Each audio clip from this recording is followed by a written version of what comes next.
So welcome back to the Pink Table. Today we take a look at Hellas Verona and Inter.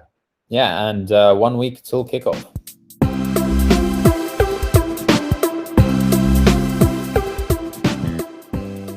Good morning and welcome back to the Pink Table. Today we're going to be going over two teams. We're going to be going over Verona and Inter. I'm actually in the process right now of getting tickets for the Inter game. I'm on the queue, so I'm going to get tickets for that. I'm in Milano on Saturday, so I'll go to that, and then I'll be heading off to the sea and then be back in Milan on the next weekend to go watch Milan-Cagliari. So we'll get some footage from the stadium for you guys, and we'll post separate videos there as well. So, Elaine, we're going over the Verona and Inter team. Let's start off with Verona. So yeah, Hellas Verona, a bit of an interesting situation this year. They've been under the guide of Ivan Juric for the last while. This year they find themselves without Juric at the helm. They've got Di Francesco in charge, whose last two experiences in Rome and Cagliari didn't exactly end great. So that's going to be interesting to see how he takes over the role. They've brought in Montipo, who was the Benevento goalkeeper last year. So he's going to be starting between the sticks. And you've got Gunter, Magnani, and Ceccherini bringing up the three-man defense. Yeah, Di Francesco is he's a good coach. He's done really well at Sassuolo before joining Rome. His last outing with Cagliari was not great, so yeah, I think there's a bit of issues there. But Verona, we're a great side. They've kept the core of their team. I don't see any big changes here. They've managed to keep Zaccagni, which I was pretty certain he was going to leave, but I think the price just was not right yet for him. Yeah, Veloso's still there in the midfield. They have Lazovic, Faraoni, and Tameze, so they managed to keep the core of the team, also along with Barak and Kalinic up front. There's not many changes here. Yeah, like you said, Zaccagni was being tipped to be the man out halfway through last season, but I think that his poorer performance towards the second half of the season maybe detracted a bit, and a few of the teams that were interested looked elsewhere. For the team itself, it's great. They've lost that consistency with the manager, and the team has stayed the same. I wouldn't really go as far as giving this team an approval, just because I think that if you really do want to compete in serieA, you can't be relying on Kalinic for goals. Well, the thing is also, listen, they did really well. They're a good team, but I thought they added the X factor of Verona was Juric. With him not being there and providing that, I'm worried that their team will fall within mediocrity, if that makes sense. Yeah. I expect great things from Juric's Torino, to be honest, this year. Yeah. So so no stamp of approval, I think, for Verona. Let's see. There's still 2 weeks left of the transfer market. Maybe they can throw in some last-minute sales. Yeah, I'd say no approval here, and let's hope they manage to perform and stay up in serieA again. Yeah. The next team we're going to be taking a look at is one of the big boys, the champions, Inter. So, Damien, how is their formation looking this year? So, this is a tricky one. So, Inter, as everyone knows, they've just gone through a lot of financial stuff.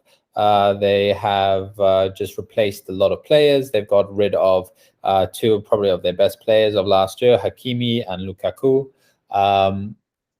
If you look at the formation on paper, take away that they've got rid of Lukaku and Hakimi, and look at the formation right now, they're still playing their 3-5-2 with bringing in Inzaghi, who's replacing Conte. So I think it's a new Inter, but it's still a strong team. I wouldn't say it's as strong as last year, but it's going to be a very different team. Conte played a formation that would sit back the whole game, defend amazingly, and then break on the counter. And with Lukaku and Hakimi, that was made a lot easier, and they were able to break down teams like that. Inzaghi doesn't play that football. He doesn't have those players anymore.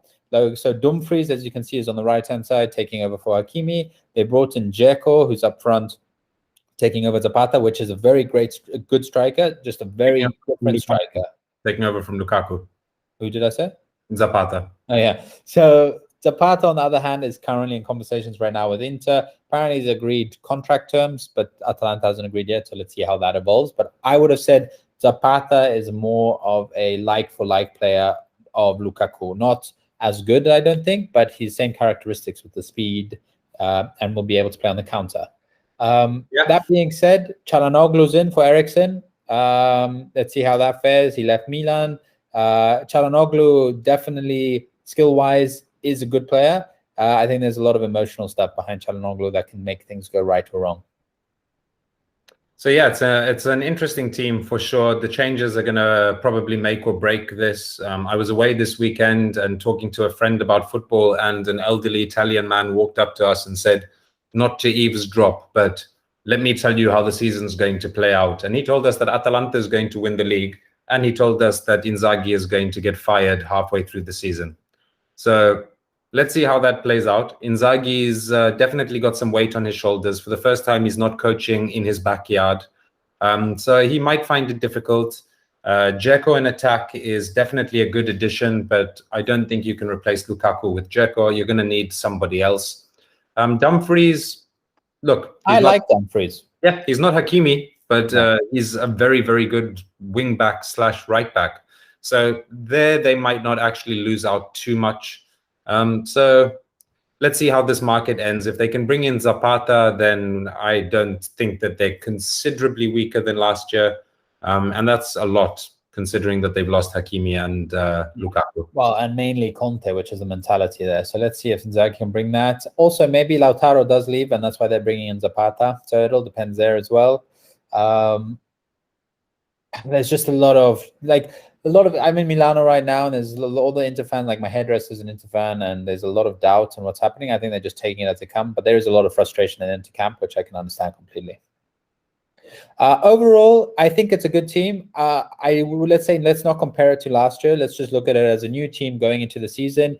Let's say if Inter didn't win last year and this was the team they're bringing in, I think this is a good lineup. They have a lot of potential to do well. I feel happy to give them the stamp of approval, also going in as champions. And they also have the Champions League. And Inzaghi had a better pedigree than Conte in the Champions League, so maybe they'll do quite well there. Yeah, well, considering we've been stating or comparing the last teams to their previous year, and we've been giving a stamp of approval for improvement, I don't think we can give that to Inter, but I definitely do give them an approved rating as a team that's going to be interesting to watch this year, and definitely will push for those top few spots. Fair enough. So no approval stamp, but we'll say they are a team to watch. Okay, fantastic. So with that being said, those were Inter and Verona. Next, we're going to do another episode today just to catch up. We're going to do a few going into this just so we make sure we cover all the teams. We also have to do episodes on just to update on our Fantacalcio for the €100 Amazon gift card. We'll provide an update on that. And then we start this weekend, Elaine. Yeah, can't wait. It's felt like an eternity. Thank God Italy won during the summer. So if you have liked this content up until this point, please go ahead and click that button, click the subscribe button, sign up to the Fantacalcio, and we will see you for the rest of the week with the breakdown of the rest of the teams. Ciao, ciao.